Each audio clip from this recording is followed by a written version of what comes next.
Hello and welcome to Cinema Wellman. I'm your host, David, and 2025 has come to an end.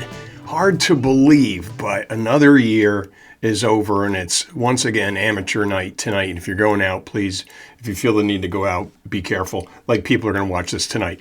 But Chet's here, but we're the only ones here. With the year coming to an end, we have one more of our quarterly top and bottom reports, this one covering the months of October, November, and December. The good news is that I don't have too much direct to talk about.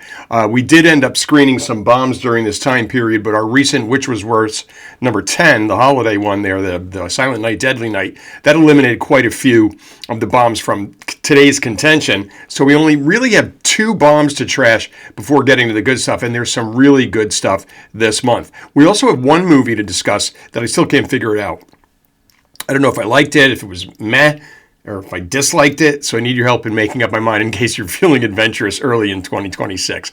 Maybe it's part of your resolutions. But before we get to that, let's start where we always do, which is at the very bottom with 2023's Aggro Drift. And drift is spelled D-R, the number 1, the numeral 1, and then F-T. Not rated. 80 minutes, IMDb 5.6, directed by Harmony Korine. IMDb says, in this sensual experimental elegy by Harmony Korine, spellbinding infrared photography evokes a dreamlike portrait of a tormented assassin. First of all, beware of film titles with numbers masquerading as letters. That's never a good sign. Now, I'm a fan of experimental films, and I've taken in quite a few over the years. Like real scientific experiments, experimental films are wildly hit or miss. Un Chien Andalou, La Jetée, Dogville, Koyaanisqatsi are all experimental films I enjoyed. I even liked Richard Linklater's Heads I Win, Tails You Lose, which is literally 4 hours of film countdowns and tail leaders submitted to the Austin Film Society from 1987 to 1990. Then there was Eraserhead, Jean Dielman, 23 Quai du Commerce, 1080 Bruxelles, which if you know Cinema Wellman, you've heard of that before, and Aggro Drift. If you're wondering what infrared photography looks like, think Predator, but you're watching that infrared view for the entire film. Aggro Drift received a 10-minute standing ovation at the Venice Film Festival the year it was released. I'm guessing the standing O was given by the people who didn't walk out, since I read that there were many walkouts at film festivals and premieres. Now, no such thing as a walkout in the world of Cinema Wellman, my rules. But I came very close to shutting it off to give my brain a rest. The infrared view for the entirety of the film was a bit too much for me. The style gave me a headache after a while, and I didn't really find the plot that interesting. But we always finish what we start here at Cinema Wellman. You never know when a character is going to make a meatloaf. And our only other bomb, Grizzly Man from 2005, rated R, 103 minutes, IMDb 7.7, and it was on the New York Times list of the 100 best films of the 21st century, which is why I saw it, and directed by Werner Herzog. Anytime you're dealing with directed by Werner Herzog, you're in for something. In 1982, to make a film about a man building an opera house in the middle of a jungle, Herzog moved a real 365-ton steamship over a mountain. And that was in 1982. So if you wanted that effect, you did it for real, and you shot it. And they made a documentary about the making of that movie, which is always a red flag. Herzog was also featured in Les Blank's 1980 short, Werner Herzog Eats His Shoe. So Werner's a little different than the other kids. IMDb says a devastating and heart-rending take on grizzly bear activists Timothy Treadwell and Amy Huguenard, who were killed in October of 2003 while living among grizzly bears in Alaska. When you choose to live among grizzly bears in Alaska and end up being killed and eaten by said bears, well, you're not going to get too much sympathy from me. Kind of like that volcano couple and that rich kid who thought he could live in the wilderness. I'm sorry. All of that's on you, and it's difficult for me to feel sorry for you when you die doing such things that seem extremely dangerous. Whatever, it's your passion and everything, fine, but I'm not going to feel bad when it goes wrong. The reason why I dislike this movie so much had nothing to do with Herzog or the bears. The guy who was living among the bears was pretty much an asshole from where I sat. He came off as obnoxious and arrogant, and when the time came for the bears to do their work, I really didn't feel much at all. When humans embed themselves in places ruled by nature, where humans don't belong, this is what you get. All right, let's move on to what impressed us this past quarter and talk about some movies you may actually want to see. We'll begin with a documentary featuring one of our favorite directors. It's from 2025 and the UK. It's Sangre del Toro, not rated, 86 minutes, IMDb 7.1, and directed by Yves Montemayor. IMDb says, director Guillermo del Toro seamlessly merges his Mexican roots with cultural elements from Hollywood, Paris, and Guadalajara in his creative work. Oscar winner Guillermo del Toro is one of my favorite directors, so the fact that this documentary about him and his films being here on this list is no surprise. Pan's Labyrinth, The Shape of Water, Nightmare Alley, Guillermo del Toro's Pinocchio, even though I hate Pinocchio, some of my favorites of his movies, and there's another one of his movies on this very list. Now, this documentary delves into the mind of one of the most visionary directors working today and explains where some of his otherworldly ideas come from. If you've ever enjoyed a film by Del Toro, this documentary is a must-see. Talk about someone I'd love to sit and have cocktails with. Next up is one of 4 films on today's list that qualifies as a sequel, part of a series, or reboot, which is certainly news here at Cinema Wellman. From 2025, Freakier Friday, PG, 110 minutes, IMDb 6.3, and directed by Nisha Ganatra. IMDb says 22 years after Tess and Anna endured an identity crisis, Anna now has a daughter and a soon-to-be stepdaughter. As they navigate the challenges that come when 2 families merge, Tess and Anna discover that lightning might strike twice. If you've been here before, you've heard me complain about sequels, remakes, and reboots as lazy, unimaginative filmmaking money grabs. I stand by those comments, but I also am the first one to admit when I'm wrong. And it certainly happens, and since Freakier Friday ended up on this list, I am wrong once again. One of my major gripes about sequels is how often they don't even wait until the body is cold before pushing out that second one. But when you actually wait 22 years and bring just about everybody back from the original, or is it the first remake? That's not really the original. That's a different story. And if this is a con, it's a long con. And I'm a huge fan of the long con. And it doesn't hurt that I root for Lindsay Lohan and I've been in love with Jamie Lee Curtis since I was in high school. So there's that. Next, from 2024, directed by Daniel Robbins, not rated, 84 minutes, IMDb says 6.4. Bad Shabbos. IMDb, an engaged interfaith couple are about to have their parents meet for the first time over a Shabbos dinner when an accidental death gets in the way. I watched this on a total whim, and I really enjoyed it, and I love when that happens. I also love those family gatherings that are impacted by an accidental death, which I'm sure happens all the time. Kira Sedgwick and David Paymer are tremendous in this dark comedy where the person who dies the accidental death is such an asshole that it's all good. Milana Weintraub, I'm not sure how to pronounce her name, she was also excellent, and the only other time I've ever seen her before was as Lily Adams in those AT&T commercials. I didn't know she was a real actress. She did a good job. This was a fun way to spend a Friday night dinner. Next, from 2025, K-pop Demon Hunters.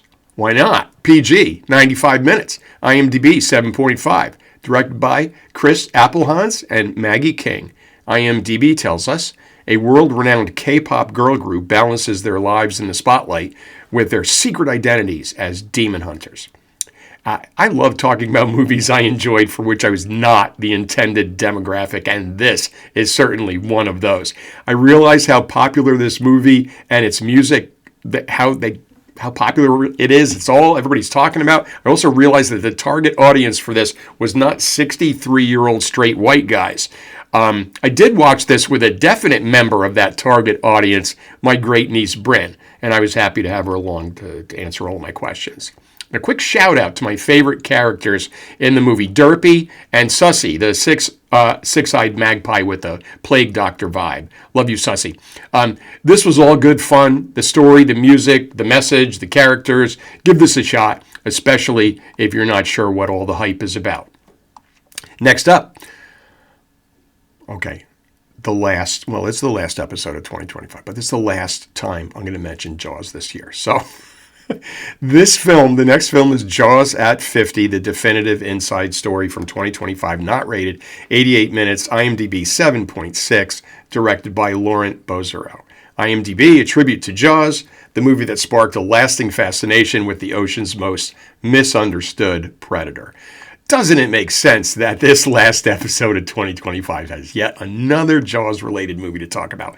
I watched this with my Jaws partner, Dakota, and we both enjoyed this documentary, even though we already knew a lot of the information that was covered in it. This film details not only the film's troubled shoot, but its lasting impact on the movie industry. Hearing Cameron Crowe, J.J. Abrams, Guillermo del Toro, Steven Soderbergh, George Lucas, and Jordan Peele all talk about how this film impacted them as filmmakers was amazing. Even though they're all accomplished directors on their own when it comes to Jaws, they're just like me and as big-time fanboys.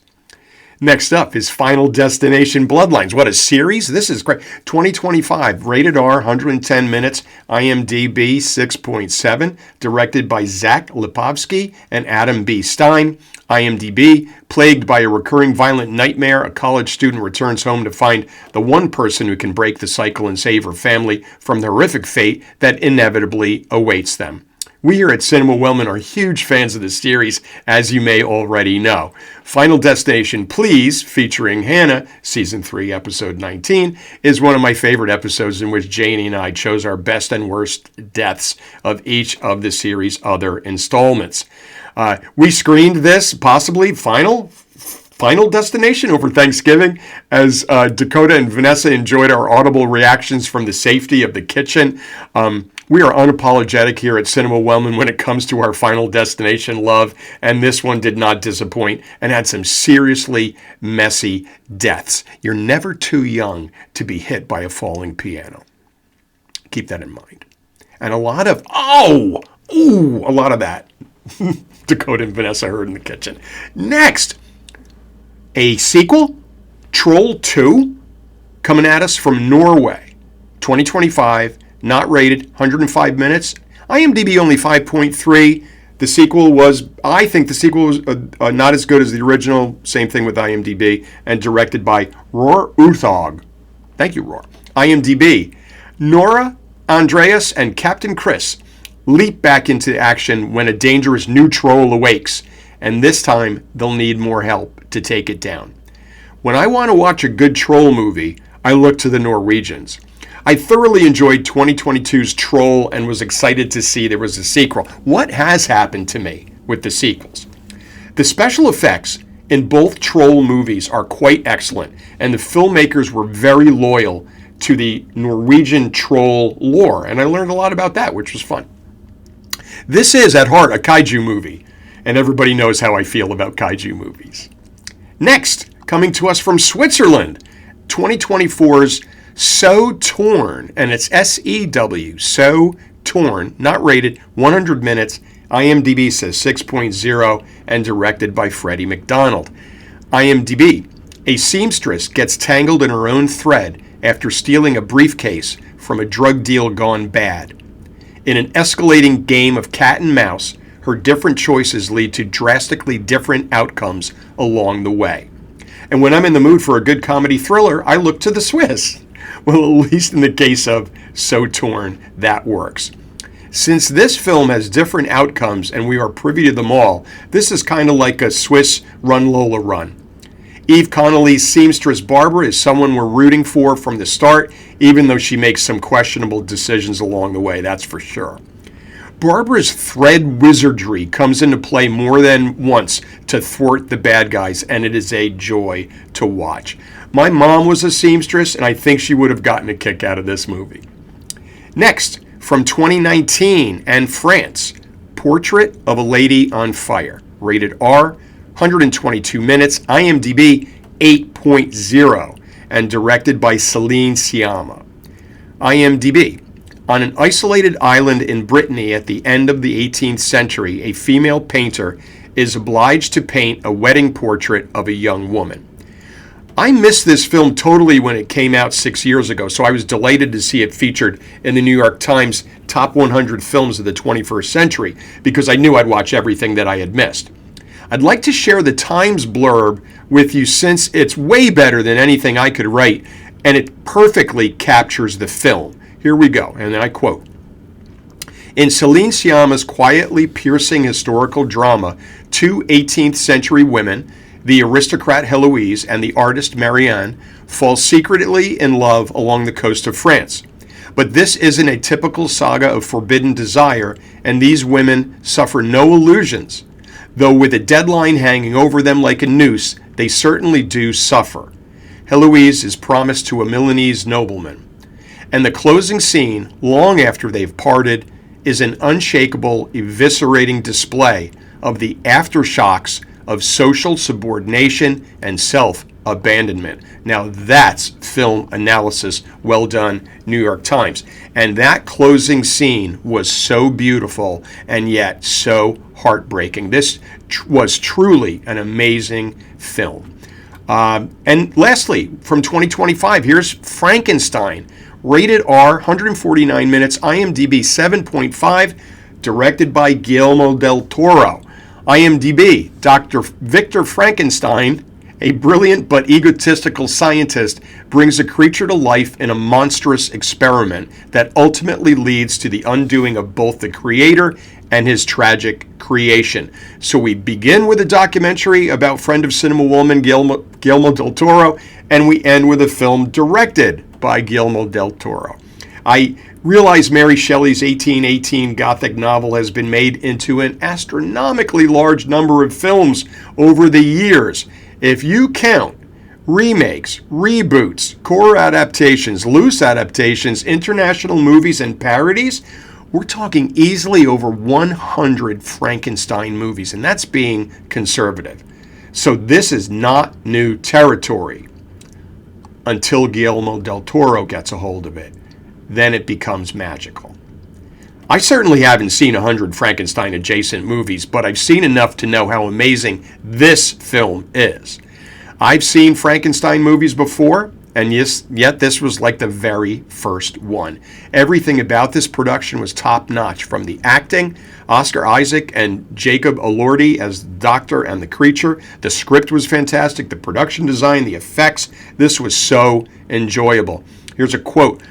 I cannot die, and I cannot live alone. The creature is treated quite differently in this version, and that sets it apart from the rest. I can see why Cate Blanchett once said she'd play a pencil in a Guillermo del Toro film. And I'd watch it, that's for sure.